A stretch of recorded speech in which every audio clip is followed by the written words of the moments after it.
Sumayyah binti Hayat, wanita syahidah pertama dalam Islam, dialah Sumayyah binti Hayat, hamba sahaya dari Abu Hudzaifah bin Mughirah. Beliau dinikahi oleh Yasir, seorang pendatang yang kemudian menetap di Mekah, sehingga tak ada kabilah yang dapat membelanya, menolongnya, dan mencegah kezaliman atas dirinya. Dia hidup sebatang kara, sehingga posisinya sulit di bawah aturan yang berlaku pada masa jahiliyah. Begitulah Yasir mendapati dirinya menyerahkan perlindungannya kepada Bani Makhzum. Beliau hidup dalam kekuasaan Abu Hudzaifah, yang dia dinikahkan dengan budak wanita bernama Sumayyah, tokoh yang kita bicarakan ini, dan beliau hidup bersamanya serta tentram bersamanya. Tidak berselang lama dari pernikahannya, lahirnya anak mereka berdua yang bernama Ammar dan Ubaidullah. Tatkala Ammar hampir menjelang dewasa dan sempurna sebagai seorang laki-laki, beliau mendengar agama baru yang didakwahkan oleh Muhammad bin Abdullah kepada beliau. Berpikirlah Ammar bin Yasir sebagaimana yang dipikirkan oleh penduduk Mekah, sehingga kesungguhan beliau dalam berpikir dan lurusnya fitrah beliau, menggiringnya untuk memeluk dinul Islam. Ammar kembali ke rumah dan menemui kedua orang tuanya dalam keadaan merasakan lezatnya iman yang telah terpatri dalam jiwanya. Beliau menceritakan kejadian yang beliau alami hingga pertemuannya dengan Rasulullah Shallallahu Alaihi Wasallam, kemudian menawarkan kepada keduanya untuk mengikuti dakwah yang baru tersebut. Ternyata, Yasir dan Sumayyah menyahut dakwah yang penuh berkah tersebut dan bahkan mengumumkan keislamannya. Sumayyah pun menjadi orang ketujuh yang masuk Islam. Dari sinilah dimulainya sejarah yang agung bagi Sumayyah binti Hayat, yang bertepatan dengan permulaan dakwah Islam dan sejak Fajar terbit untuk yang pertama kalinya. Penyiksaan kaum kafir Quraisy kepada Sumayyah binti Hayat. Bani Makhzum mengetahui akan hal itu, karena Ammar dan keluarganya tidak memungkiri bahwa mereka telah masuk Islam, bahkan mereka mengumumkan keislamannya dengan kuat sehingga orang-orang kafir tidak menanggapinya melainkan dengan pertentangan dan permusuhan. Bani Makhzum segera menangkap keluarga Yasir dan menyiksa mereka dengan bermacam-macam siksaan agar mereka keluar dari din mereka.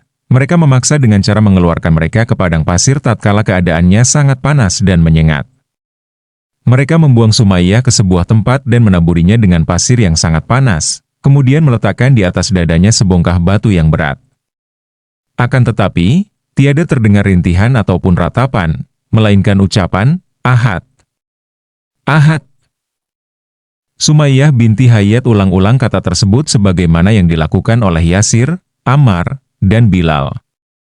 Suatu ketika, Rasulullah Shallallahu Alaihi Wasallam menyaksikan keluarga Muslim tersebut yang tengah disiksa dengan kejam, maka beliau menengadahkan ke langit dan berseru, "Bersabarlah, wahai keluarga Yasir, karena sesungguhnya tempat kembali kalian adalah surga." Sumayyah binti Hayat mendengar seruan Rasulullah Shallallahu Alaihi Wasallam, maka beliau bertambah tegar dan optimis. Dengan kewibawaan imannya, dia mengulang-ulang dengan berani, "Aku bersaksi bahwa engkau adalah Rasulullah dan aku bersaksi bahwa janjimu adalah benar." Begitulah, Sumayyah binti Hayat telah merasakan kelezatan dan manisnya iman, sehingga bagi beliau kematian adalah sesuatu yang remeh dalam rangka memperjuangkan akidahnya. Hatinya telah dipenuhi kebesaran Allah Subhanahu wa Ta'ala, maka dia menganggap kecil setiap siksaan yang dilakukan oleh para tagut yang zalim. Mereka tidak kuasa menggeser keimanan dan keyakinannya, sekalipun hanya satu langkah semut.